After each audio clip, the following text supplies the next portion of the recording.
It's Faizan Raza presents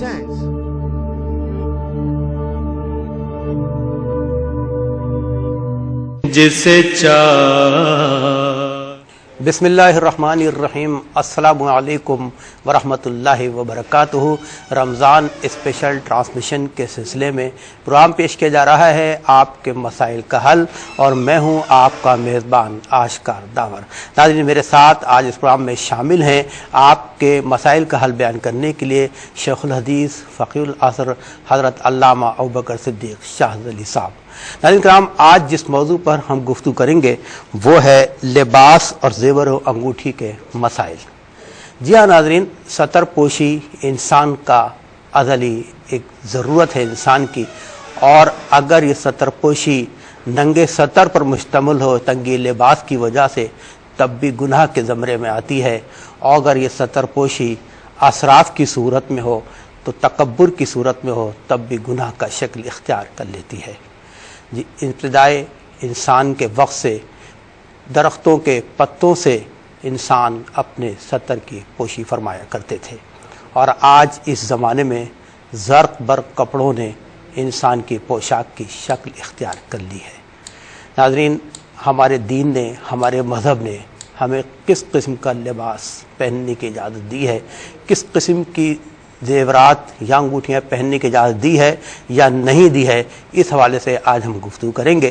اور اس موقع پر ہمارے آقا صلی اللہ علیہ وسلم کی ایک حدیث میں بیان کرنا چاہوں گا کہ حضور پاک صلی اللہ علیہ وسلم کا فرمان عالی شان ہے، تم جو چاہو کھاؤ، جو چاہو پہنو، لیکن میں دو باتیں نہ ہوں، اسراف اور تکبر، کہ دونوں چیزیں گناہ کے زمرے میں آتی ہیں۔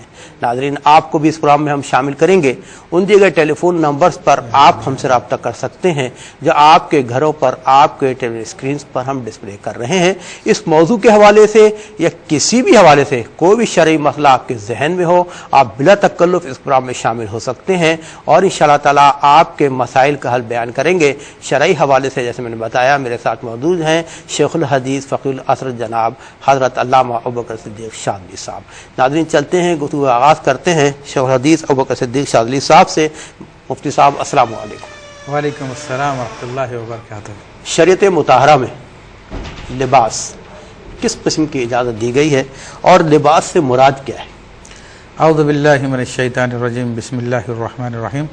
قال تعالی فی کلامہ المجید والفرقان الحمید، یا بنی آدم قد انزلنا علیکم لباسا یواری سوآتکم وریشا ولباس التقوی ذلک خیر۔ صدق اللہ العظیم وصدق رسولہ النبی الکریم، ونحن علی ذلک لمن الشاہدین والشاکرین والحمد للہ رب العالمین۔ اللہ تبارک و تعالیٰ نے سورہ اعراف میں لباس کا ذکر فرمایا اور بتایا کہ اے بنی آدم، ہم نے تمہارے لیے لباس کو نازل کیا۔ تو یہ سمجھ لی کہ لباس انسان کی بنیادی ضرورتوں میں سے ایک ہے، اور نبی کریم صلی اللہ تعالیٰ علیہ وسلم کی تعلیمات کے مطابق اتنا لباس پہننا کہ جس سے انسان اپنی ستر پوشی کر سکے، نیز سردی اور گرمی موسموں سے اپنے جسم کی حفاظت کر سکے، یہ فرض ہے اس کے لیے۔ اچھا، ٹھیک۔ اور اس میں انسان کو بہتر یہ کہ مناسب لباس پہنے، زیادہ تفاخر کا بھی شکار نہ ہو، اور نہ ہی بہت ایسا لباس پہنے کہ جس کی وجہ سے لوگ انگلیاں اٹھانا شروع کر دیں۔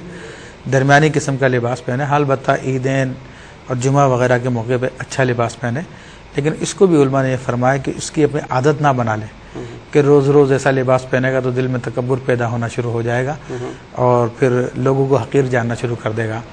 نیز یہ کہ جو غریب لوگ ہیں وہ اسے دیکھ کر جو ہے حسد میں مبتلا ہوں گے، اور ان کو خواہش بڑھے گی ان کی بھی، وہ بھی پھر دنیا کی دوڑ میں لگ جائیں گے۔ صحیح۔ تو اس قسم کا لباس ہونا چاہیے جو نہ تو بہت ہی اعلیٰ قسم کا اور نہ ہی بہت ہی گھٹیا قسم کا۔ ٹھیک۔ اچھا، وہ سب لباس کے حوالے سے آپ نے بتایا کہ لباس کی تعریف یہ ہے کہ ستر پوشی بھی ہو، اور اپنے آپ کو موسمی تغیرات کے حوالے سے بھی لباس پہنا جا سکتا ہے۔ سوال ہی پیدا ہوتا ہے ناظرین کے علم اضافے کے لیے کہ مرد اور عورت کی ستر سے کیا مراد ہے؟ بڑا اہم آپ نے کوشچن کیا ہے۔ مرد کا ستر جو شریعت مطالعہ نے بیان کیا ہے، جسے چھپانا فرض ہے، وہ اس کے ناف سے لے کر اس کے گھٹنے تک ہے۔ ٹھیک۔ کہ نبی کریم صلی اللہ تعالیٰ علیہ وسلم کی حدیث مبارکہ ہے، ما بین سرتی والرکبتی عورۃ، کہ ناف سے لے کے گھٹنے کے درمیان مرد کا جو ہے ستر ہے، اور عورت کے لیے رسول اللہ صلی اللہ علیہ وسلم کی یہ حدیث مبارکہ دوسری ہے کہ حضرت اسماء بنت ابی بکر رضی اللہ تعالیٰ عنہ ایک مرتبہ رسول اللہ صلی اللہ علیہ وسلم کی خدمت میں حاضر ہوئی تو ان کا لباس پتلا تھا، تو نبی کریم صلی اللہ علیہ وسلم نے منہ پھیر لیا اور ارشاد فرمایا کہ اسماء جب عورت بالغ ہو جائے تو اس کے لیے لازم ہے کہ وہ اپنے چہرے اور اپنے ہاتھوں کے علاوہ پورے جسم کا پردہ کرے، پورا جسم کرے۔ تو یہ ایک مرد کے مقابلے میں عورت کا جو ہے پورا کا پورا جسمی ستر ہے سوائے اس کے چہرے کے اور ہاتھوں کے ٹھکلیے کے۔ ٹھیک، اچھا اب اسی سے ایک سوال یہ نکلتا ہے کہ نماز کی حالت میں یا تلاوت قرآن مجید کی حالت میں صرف ستر پوشی ہی ضروری ہے یا باقاعدہ پورا لباس زیب تن کرنا چاہیے؟ دیکھیں اس کے لیے پورا لباس زیب تن کرنا مقصود نہیں ہے، یعنی خواتین کے حوالے سے میں عرض کر رہا ہوں، کوئی بھی ایسا کپڑا پہنے کہ جس سے یہ تمام اعضاء چھپ جائیں جن کا میں نے ذکر کیا ہے سوائے چہرے کے اور ہاتھوں کے، تو اس کی نماز ہو جائے گی اس سے۔ اسی طرح مرد کے لیے تو یعنی فرض تو اس کے اوپر یہی ہے کہ صدر چھپائے، لیکن اگر اس کے پاس لباس کی کمی ہے تو کم لباس بھی پہن سکتا ہے لیکن ایسا کہ صدر چھپائے، اور سنت یہ ہے کہ پورا اپنا کرتا پاجامہ یا تہبند شریف جو بھی ہے سر پہ امامہ یا ٹوپی رکھے، یہ نبی علیہ السلام کی سنت مبارکہ ہے، سنت مبارکہ اور آداب ہے۔ جی جی۔ اچھا اسی چیز عبادات سے تھوڑا سا پیچھے جاؤں گا، وضو کی کیفیت میں کیا یہ پورے کپڑے پہن کر وضو کرنا ضروری ہے یا صرف سطر ڈھانک کے وضو کر سکتے ہیں یا سطر کھولنے کی حالت میں وضو ہو سکتا ہے؟ دیکھیں وضو تو بہرحال تمام صورتوں میں ہو جائے گا، سطر اس نے ڈھانپا ہو یا نہ ڈھانپا ہو، یہاں تک کہ ہمارے فقہ فرماتے ہیں کوئی چلتے چلتے نہر میں گر گیا یا کسی نے دھکا دے دیا اور اس کے وضو کے اعضاء جو وضو میں دھوئے جاتے ہیں وہ دھل گئے، یعنی چہرہ بھی، ہاتھ بھی، اور سر پہ بھی پانی لگ گیا اور پاؤں بھی دھل گئے، تو اس کی نیت بھی نہیں تھی تب بھی وضو ہو گیا۔ سبحان اللہ، سبحان اللہ، کتنا فطری مذہب ہے ماشاءاللہ کہ اللہ پاک نے بڑی آسانیاں عطا فرمائی ہیں۔ اور شامل کرتے ہیں کالر کو۔ جی السلام علیکم۔ وعلیکم السلام۔ جی بہن کالر کہاں سے بات کر رہی ہیں؟ جی میں عبدالواجد بات کر رہا ہوں ابتداد سے۔ اچھا جناب، جی جی۔ تو میرا سوال یہ ہے مفتی صاحب سے کہ روزے کی حالت میں اگر گناسا یا سرما لگایا جائے تو اس سے روزہ اچھا، تو دوسرا سوال میرا یہ ہے کہ میرا ہوا اس میں معذور ہو چکا ہوں اور پیشاب کی وہ میں روزے میں جانا استعمال کرتا ہوں، اس سے روزہ ٹوٹتا ہے یا نہیں؟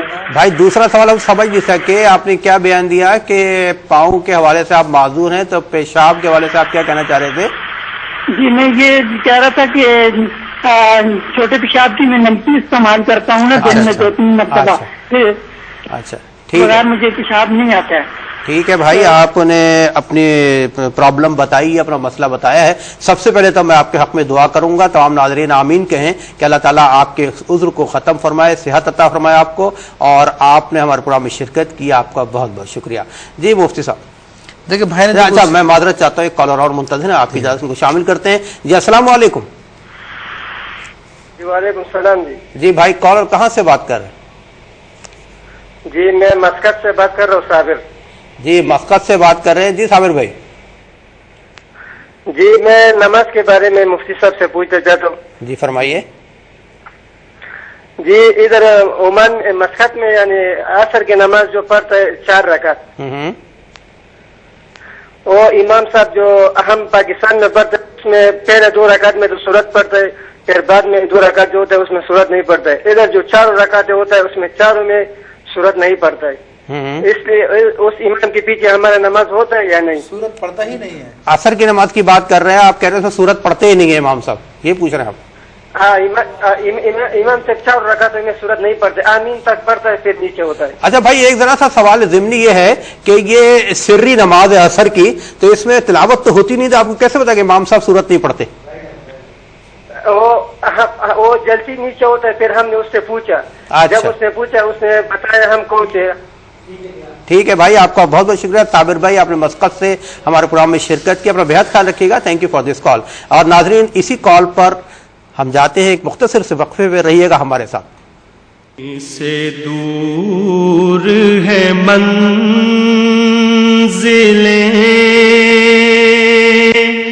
نہ کوئی قریب کی بات ہے۔ سامنے آئے. اسی والے سے ہم مختلف موضوعات پر روزانہ گفتگو کرتے ہیں, آپ کو بھی شامل کرتے ہیں. آپ کی کالز نے ریسیو کی, آپ کے پوچھے گئے مسائل موجود ہیں. مفتی صاحب سے درخواست کروں گا کہ آپ کے مسائل کا حل بیان فرمائیں. ایک بھائی نے کوشچن کیا تھا کہ روزے کی حالت میں دنداسا یا سرما لگائے تو کیا حکم ہے. تو دیکھیں, روزے کی حالت میں سرما لگانا رسول اللہ صلی اللہ علیہ وسلم سے ثابت ہے اور سنت جائز ہے. اور اسی طرح دنداسا خواتین عام طور پر یوز کرتی ہیں, تو ان کے لیے حکم یہ ہے کہ وہ استعمال کر سکتی ہیں, مگر اس کا ذائقہ حلق میں نہ جانے دیں. ذائقہ حلق میں جائے گا, حلق سے نیچے اتر جائے گا تو روزہ ٹوٹ جائے گا. اور احتیاط یہ کہ نہ لگائیں تو بہتر. جی ٹھیک. پھر انہوں نے کہا کہ وہ معذور ہے, ان کو پیشاب کے لیے نلکی یوز کرنی پڑتی ہے, تو اس کا کیا روزے پہ اثر پڑتا ہے. تو اس سے روزے پہ کوئی اثر نہیں پڑے گا, روزہ ان کا درست رہے گا. اچھا ٹھیک. چھوٹے پیشاب کے لیے انہوں نے کہا تھا. پھر مسقط سے صابر صاحب نے کوشچن کیا تھا کہ ان کے یہاں پر امام صاحب کوئی 4 رکعت سورت اثر میں جو پڑھتے ہیں اس میں سورت نہیں پڑھتے. تو دیکھیں, نبی کریم صلی اللہ علیہ وسلم کی احادیث طیبہ کی روشنی میں سورت پڑھنا واجبات میں سے ہے, اور کوئی شخص اگر سورت کو چھوڑ دیتا ہے شروع کی 2 رکعتوں میں خاص طور پر, تو اس سے اس کی نماز مکروہ تحریمی واجب الاعادہ ہو جاتی ہے. تو بہرحال یہ اس کے پیچھے نہ پڑے, اپنی نماز پڑھ لیں. صحیح. اچھا اس وہ آتے ہیں اپنے موضوع کی طرف کہ لباس کے حوالے سے آج ہم گفتگو کر رہے ہیں. تو ہم نے ابھی سطر کی بات کی, لباس کی تعریف آپ سے ہم نے حاصل کی. اب یہ کہ لباس کس قسم کا ہونا چاہیے, کس مٹیریل کا ہمیں اجازت ہے. جیسے ریشم کی اجازت مردوں کو نہیں ہے, خواتین کو ہے. مرد کس حد تک استعمال کر سکتے ہیں ریشم والا لباس؟ دیکھیں, مرد کے لیے تو حکم یہ ہے کہ اس کا سوتی لباس ہو یا اونی لباس ہو, وہ اس کے لیے جائز ہے. اور ریشمی لباس جو خاص ریشم سے بنا ہوتا ہے, خاص طور پر جو کیڑے سے بنایا جاتا ہے یا آرٹیفیشل جو بن کے آ رہا ہے, تو اس کے اندر حکم شرعی یہ ہے کہ اگر اس کا تانا ریشم کا ہو اور بانا جو ہے کسی اور کا ہو, اور اس میں اتنی ریشم چھلک دی بھی نہ ہو, تو جائز ہے سب کے لیے. لیکن اگر اس کا تانا کسی اور چیز کا, بانا ریشم کا ہے, تو پھر وہ جائز نہیں ہے مردوں کے لیے, سوائے یہ کہ مجاہدین اسلام کے لیے جو جہاد کے لیے جا رہے ہیں اس میں بھی شرط یہ ہے کہ وہ موٹا ہو, تاکہ وہ جہاد میں اس کا فائدہ حاصل ہو سکے. تو مرد کے لیے سونا اور ریشم حرام کر دیا گیا ہے, اور نبی علیہ الصلوۃ والسلام نے ارشاد فرمایا جو دنیا میں استعمال کرے گا قیامت آخرت میں اس کو نہیں ملے گی یہ چیزیں. اللہ اکبر. شامل کرتے ہیں کالرز کو. جی السلام علیکم. وعلیکم السلام بھائی. جی بہن, کون کہاں سے بات کر رہی ہیں؟ جی میں فرا بول رہی ہوں انڈیا سے. جی فرمائیے بہن. مجھے یہ پوچھنا ذرا سا اونچی آواز میں بولیے گی پلیز. جی ہمارے یہاں پر ہے نا تازگی داری ہوتی ہے, تو ہم کو جی سمجھ نہیں سکے, دوبارہ ریپیٹ کیجیے پلیز. اچھا کال ڈراپ ہو گئی ہے. ایک اور دوسرے کال کو شامل کرتے ہیں. السلام علیکم. وعلیکم السلام جناب, میں جدے سے بات کر رہا ہوں جناب. جی بھائی فرمائیے. سر میرا سوال یہ ہے, اب لباس کے مطابق جو آپ کا سوال ہو رہا ہے, اس میں یہ میرا سوال ہے کہ کچھ ملک جو ہیں ان میں معراج کو پینٹ اور کوٹ پہنایا جاتا ہے معراج کو شادی کے دوران. کہاں تک وہ اس کا کیا مقدار ہے اور کیا جائز ہے کہ نہ جائز ہے؟ ٹھیک ہے بھائی, آپ کا بہت بہت شکریہ. آپ نے ایک عام سوال پوچھا ہے. انشاءاللہ مصعب جو ہمیں اس کا مسئلے کا حل بیان فرمائیں گے, اس سے ہم سب کے علم میں بہت اضافہ ہوگا. اپنا بیعت خیال رکھیے گا بھیا, آپ کا بہت بہت شکریہ. جی مفتی صاحب. دیکھیں, بھائی نے کہا کہ بعض جگہوں پر دلہا کو پینٹ اور کوٹ پہنایا جاتا ہے, کیا جائز ہے؟ تو دیکھیں, پینٹ اور کوٹ پہننا شرعاً حرام نہیں ہے, البتہ ایسی پینٹ پہنا کہ جس سے جسم کی پوری پوری بناوٹ ظاہر ہو, خاص طور پہ وہ حصے جو اللہ رسول نے چھپانے کے لیے فرمائے ہیں, تو وہ ایسا لباس پہننا مکروہ تحریمی ہے. اور پینٹ کوٹ میں شرعاً جائز ہے, لیکن جس کو افضل کہا جائے, بہتر کہا جائے, تو وہ یہی ہے کہ نبی علیہ الصلوۃ والسلام کی سنت مبارکہ کے مطابق کرتا شریف یا پاجامہ شریف یا شلوار ہو یا تہبند ہو, تو وہ سب سے افضل ہے. سیدنا عمر فاروق رضی اللہ تعالیٰ عنہ نے باقاعدہ اسلامی فوجوں کو جو دنیا کے دیگر ممالک میں فتوحات کے لیے گئی تھیں, ان کو باقاعدہ ایک خط لکھا تھا کہ تم لوگ احذروا ذوی العاجم, کہ تم اجمیوں کی وضاقتہ سے اپنے آپ کو بچاؤ. تو اس اعتبار سے پسندیدہ یہی ہے کہ وہ لباس ہو جو رسول اللہ صلی اللہ علیہ وسلم نے پہنا ہے. باقی جواز کی جہاں تک بات ہے وہ میں نے بیان کی. ٹھیک ہے. اچھا وہ سب ایک عموماً سامنے اب یہ موجودہ دور میں یہ آ رہا ہے کہ ہمارے نوجوان بچے خصوصاً مساجد نظر آتے ہیں کہ سلیو لیس انہوں نے جرسی یا شرٹ پہنی ہوئی, ٹی شرٹ, اور وہ لمبے نیکر آ گئے ہیں, ٹھیک ہے نا, اور وہ پہن کے نماز پڑھتے ہیں, ان سے کہو تو کہتے ہیں ہماری سطر ڈھکی ہوئی ہے.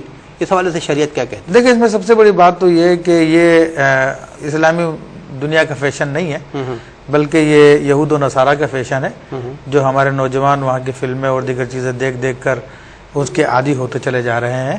اور نبی کریم صلی اللہ علیہ وسلم نے اس بات کو پسند نہیں فرمایا, اور خاص طور پہ نماز میں بالکل سلیولیس پہننا تو یہ تو مکروہ ہے, مکروہ ہے. البتہ وہ جو لمبا جانگیا کہہ لیجئے, یہ کیا کہنا چاہیے اسے, شارٹ جسے کہتے ہیں, شارٹ, تو وہ پہننے سے نماز تو ہو جائے گی, گھٹنے چھپے ہوتے ہیں. لیکن یہ عجیب حیت قضائی, خاص طور پہ ایسے ممالک میں, ایسے ملک میں جہاں پر مسلمان پورا لباس پہنتے ہیں, تو یہ کوئی پسندیدہ بات نہیں ہے. اللہ رسول کو تو, اللہ تعالیٰ کو تو وہی بات پسند ہے جو اس کے محبوب صلی اللہ علیہ وسلم نے اپنائی ہے. ہم نے اس کو ناجائز نہیں کہہ رہے ہیں, لیکن ایسی حیت قضائی کے ساتھ ایسا لباس پہن کر جہاں پر انسان دیگر جگہ پہ جاتے ہوئے نہ شرمائے, اس کو نماز میں استعمال کرنا پسندیدہ نہیں ہے. صحیح ہے. اچھا, اسی حوالے سے تھوڑا سا سوال کو پلٹ دیتا ہوں کہ عموماً دیکھا ہے لڑکے جینس پہن کے نماز پڑھتے ہیں, اتنی ٹائٹ جینس ہوتی ہیں کہ ساخت جسم بھی ظاہر ہونے لگتا ہے. اس حوالے سے شریعت کیا کہتی ہے, لیکن اس کا جواب لیں گے کالر سے شامل کر کے. جی السلام علیکم. وعلیکم السلام. جی بھائی, کالر کہاں سے بات کر رہے ہیں؟ میں سعودی عرب سے فاروق بات کر رہا ہوں. جی بھائی, یہ اثر کی نماز جو ہے اس میں جو فرض پڑے جاتے ہیں وہ آپ دوسری کام میں یعنی اتحیات بیٹھتے ہیں, ایک تو عبد و رسول تک جاتا ہے نا, ایک لوکل یقوم الحساب تک جانا چاہیے یا عبد و رسول تک سنتوں میں. ٹھیک ہے بھائی, آپ کا ہم نے سوال نوٹ کر لیا ہے. اس حوالے سے قرآن و سنت اور حدیث کیا کہتی ہیں یہ بتائیں گے مفتی صاحب. ایک اور کالر کو شامل کرتے ہیں. جی السلام علیکم. وعلیکم السلام. جی بھائی, کالر کہاں سے بات کر رہے ہیں؟ محمد اسماعیل, پی آئی بی کالونی. جی بھائی, میرا سوال یہ ہے حضرت کہ آیا خانہ کعبہ میں 1 لاکھ ثواب ہے,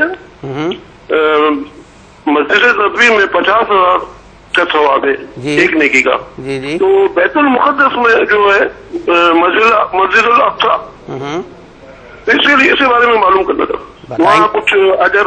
جی بالکل, انشاءاللہ آپ کو مفتی صاحب بتائیں گے, اور یقیناً اس جواب کی روشنی میں ہمارے علم میں اضافہ ہوگا. آپ کا بہت بہت شکریہ, کراچی سے آپ نے ہمارے اس پروگرام میں شرکت کی. جی مفتی صاحب. دیکھیں بھائی نے سعودی سے کوشچن کیا تھا کہ سنتوں میں یہ پہلے قادہ میں 4 رکعت کی ابدو رسول تک پڑھیں گے, اس سے آگے تک پڑھیں گے. تو دیکھیں سنتیں 2 قسم کی ہیں, ایک سنت موقدہ ہے اور دوسری غیر موقدہ ہے. یعنی عصر سے پہلے اور عشاء سے پہلے جو 4 رکعت سنتیں غیر موقدہ ہے, ان کے اندر تو ہم ابدو رسول کے بعد درود شریف بھی پڑھیں گے, دعا بھی پڑھیں گے, پھر جب تیسری رکعت میں کھڑے ہوں گے تو پھر ثنا بھی پڑھیں گے. لیکن جو سنت موقدہ ہے جو ظہر سے پہلے 4 ہوتی ہیں, تو ان سنتوں میں جو ہے حکم یہ ہے کہ ابدو رسول تک پڑھیں گے, اور پھر تیسری رکعت میں کھڑے ہوں گے تو پھر بسم اللہ پڑھ کے سورہ فاتحہ شروع کریں گے. اسے ایک کالر کو شامل کر لیتے ہیں. جی السلام علیکم. السلام علیکم. وعلیکم السلام. جی بھائی, کون کہاں سے بات کر رہے ہیں؟ میں جی قطر سے بول رہے ہیں, تاریخ بول رہے ہیں. جی میرا سوال تھی کہ امام کے پیچھے سے 4تھی رکعت شامل ہونے ہیں, اس تو کہنا امام جلے سلام پھیر لینا ہے, اچھی پہلے 1 رکعت پہلے مکمل کریں گے یا پہلے 2 رکعت پڑھ کے پھر 1 کریں گے؟ ٹھیک ہے بھائی, آپ کا سوال میں نوٹ کر لیا ہے. آپ کا بہت بہت شکریہ. ناظرین, اسی سوال پہ ہم جاتے ہیں ایک مختصر سے وقفے پر, ہمارے ساتھ رہیے گا. سے دور ہے منات ہے. جی ناظرین, لباس کے مسائل یہ موضوع ہے آج اس پروگرام میں جو ہم آپ کی خدمت میں پیش کر رہے ہیں, آپ کے مسائل کا حل. اور میرے ساتھ موجود ہیں جناب مفتی ابوبکر صدیق شاذلی صاحب, آپ کے پوچھے گئے سوالوں کا جواب بیان فرما رہے ہیں. آپ کے سوال موجود ہیں, مفتی صاحب درخواست کروں گا کہ ان کا شرعی حل بیان فرمائیں. دیکھیں ایک بھائی نے کوشچن کیا کہ مسجد اقصی میں نماز پڑھنے کا کتنا ثواب ہے. تو احادیث کریمہ سے ثابت ہے کہ مسجد اقصی میں نماز پڑھنے کا ثواب 10,000 کے برابر ہے. اچھا, 10,000 نیکیوں کے برابر. اچھا, 10,000 نیکیوں کے برابر. جی ماشاءاللہ. تو 1 لاکھ مکہ معظمہ میں, 50,000 مدینہ طیبہ میں, 10,000 وہاں پر. پھر ایک بھائی نے کوشچن کیا کہ امام کے پیچھے ہم 4تھی رکعت میں شامل ہوئے, اگر 4تھی رکعت رکوع میں پہنچ گئے تھے یہ, تو ان کو 4تھی رکعت مل گئی ہے. اب جو اگلی رکعت پڑھیں گے تو اس رکعت میں